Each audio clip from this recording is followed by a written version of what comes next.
Hello, gentle marketers. Welcome to episode 50 of the Gentle Business Revolution podcast, the show where we talk about marketing your business by disrupting the current marketing paradigm and changing it to a gentler approach, one that's based on empathy and kindness. As always, I'm Sarah Croce, I'm the host here, and you know that you're in the right place if you are a heart-centered entrepreneur or change maker who is looking for a better way to market your business. Or you are a marketing impact pioneer, so someone that's working for an organization who does business for good. Okay, so today I'm back with another book update, and not just that, I'm also celebrating the 50th episode. Woohoo! Actually, if you count the extra episodes I did during COVID and then the summer series with Penny Pierce, it's probably closer to 70 episodes, but 50 is a good number to celebrate, right? All right, so since the last book episode, that's at sarahsonandcroce.com, GBR42, if you missed that. So here's what happened since then, and that was, I think it was sometimes at the end of June. So since then, I started working with Elizabeth, who's my editor, and she worked her way through 2 rounds of editing. And I think I kind of commented on being a bit nervous about this whole editing process, but I have to say it was just completely pleasant and easy. And yeah, I didn't get that like ego hit that some authors are writing about. Like they're like, oh yeah, when you get the edits back, put the book aside and don't open the email right away because you're going to just be bonked over the head or feel like you're being bonked over the head. But I didn't feel like that. Maybe it's because English is not my mother tongue. I just knew that I needed help with the English and with the phrasing and with the, how I express myself. So it was all good. I'm like, yeah, of course I'm going to accept your edits. They all make sense to me. And I was pleasantly surprised that there wasn't that much that she had to correct. And it really helped me also when she left comments. So part of it is, just editing where she basically uses, the word correction and the review section in Word where she makes the edits and suggests the edits and I then accept them or reject them.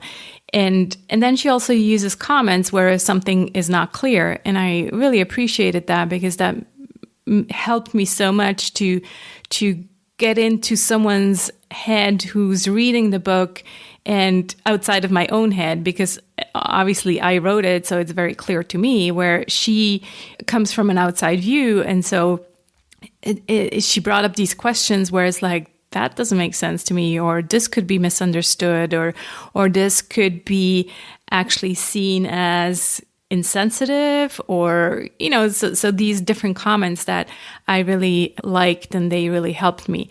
There was not much rewriting, some rewriting, but not that much.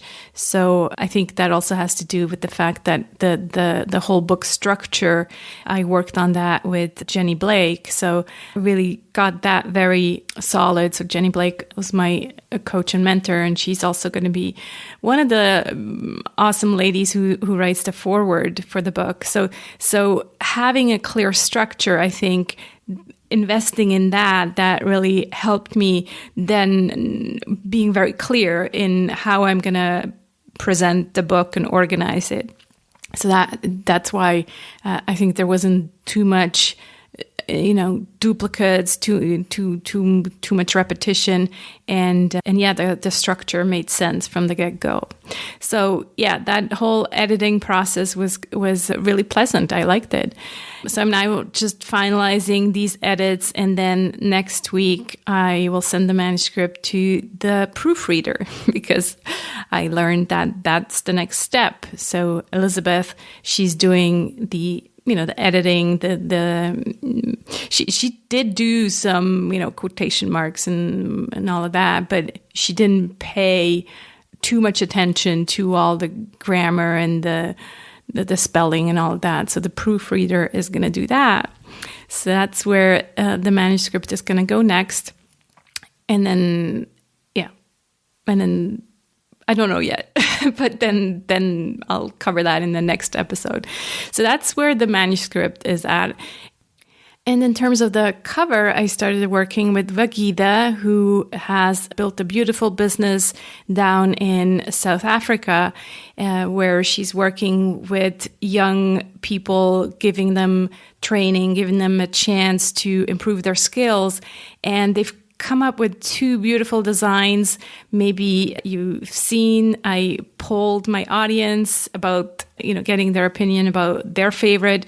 Maybe you've seen the post on LinkedIn or in my email. And if you missed it, I'm also adding the 2 images of the 2 covers in the show notes at sarahsonacroce.com/GBR50. And you can let me know in the comments which one is your favorite. And I was really hesitating to do that because I've seen other authors do that, or just, you see these polls, and I was sometimes reading comments, and oftentimes it's like, well, at the end, you're still as confused as before because there's so many opinions that are contradicting themselves, and you'll have like 50 people thinking this and 50 people thinking the other thing, and that's exactly what's happening right now. So it's like 45% for one and 55% for the other one. And at the time I'm recording this, I actually haven't made up my mind yet. I see positive things for both covers, and I don't know how I will make up my mind in the end. Probably just have to meditate on it. What else? Okay, so the other thing I've decided is to run a Kickstarter campaign in December.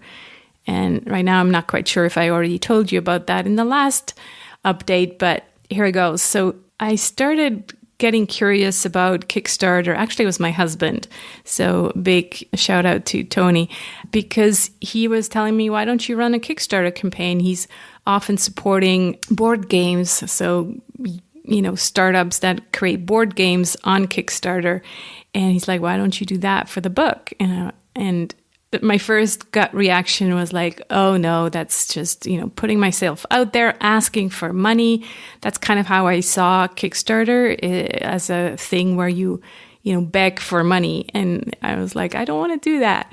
But then when I started looking into it a bit more, I realized that it's much more than just asking for money. And I think it was actually in an interview on the Ritual podcast where he talked to James Altucher, where he shared that just for fun, he started a Kickstarter campaign. And that was like many years ago, I guess, at the beginnings of Kickstarter. James Altucher is always kind of going and following his curiosity and doing new things. And the funny story was that I think he saw a tweet from Trump saying that Trump wanted to buy Greenland. And then the king of Denmark, and I might mess this up, but I think it was the king of Denmark or some guy in Denmark up in the government who said, well, Greenland is not for sale. Apparently they own Greenland. And so that conversation, he thought that was so funny. He's like, why don't I try to start a Kickstarter campaign to help me buy Greenland?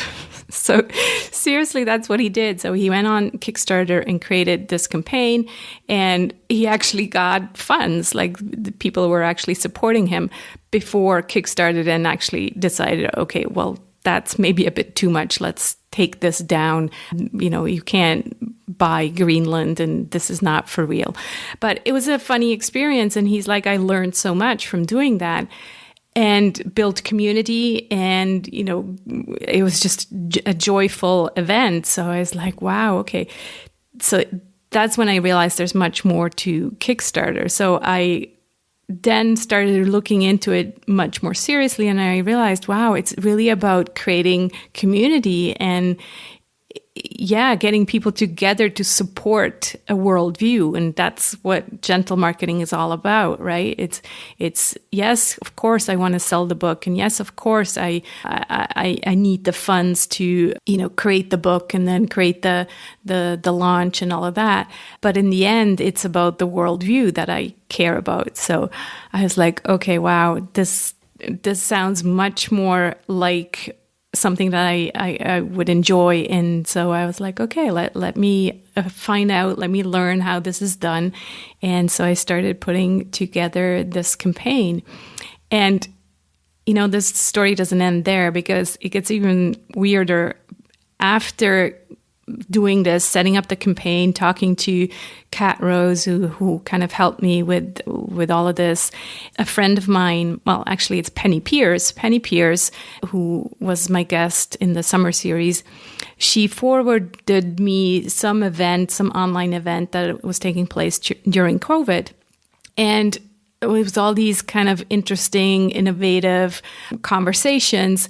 And one of them was with Yancey Strickler. And it was called Bentoism, and something like, this could be our future. So I'm like, oh, this sounds interesting. This could be our future. What is this all about? So I started watching this workshop basically that he led, which then led me to sign up to his newsletter. And I then saw that he's hosting weekly calls on Sundays, and called the Bento Society. And these are free calls that kind of make people reflect about the current us, the now us, and the future us, and how we, can change the future, and not just think about our egoic needs right now, but also kind of plan for the future and the future us. So anyway, I was like, oh, this guy is great. I need to, sign up to his stuff. And then in one of his emails, all of a sudden, he says that he was the previous CEO and one of the founders of Kickstarter. I'm like, wow. I was just, blown my mind, because I had no idea. I had not been so aware of what Kickstarter was doing and all of that. So I had no idea who this guy was. And so it was just one of these, you can call them coincidences, or you can call them serendipity moments, whatever you want to call them, or, winks of the universe. But it was just telling me even more, yes, Kickstarter is the thing that you need to do. So anyway, that was a long detour to tell you, yes, I've decided to run a Kickstarter campaign in December. So just before, kind of leading up to the book launch, which hopefully will take place in February next year. By the way, I also decided to kind of move everything to next year, because this year just feels like such a weird year, energetically speaking, astrologically speaking, and just, then there's the November in the US with the election. So I was like, no, this year is just not good. So that's why, December, things will start to change, and then leading into the new year. So yeah, that's what I've been thinking about and working on. And I also have now a long list of next steps that I need to put together for the book, but I'll tell you more about those in the next update. And they're not really about the book, but about the birthing of the book. I decided I don't like the word launch. It just reminds me too much of launching and all these shoulds, that go with a launch, that I'm going to call it the birthing of the book. So that's what I have for now. I hope you enjoyed this rambling.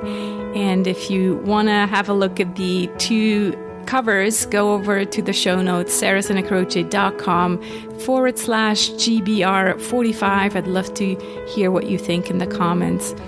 This episode also concludes this season. I'll take a short break next week, and I'll be back with season 7 on September 4th.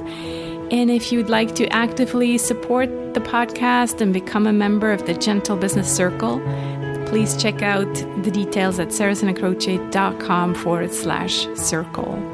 I hope you'll join me on this journey to a kinder marketing paradigm.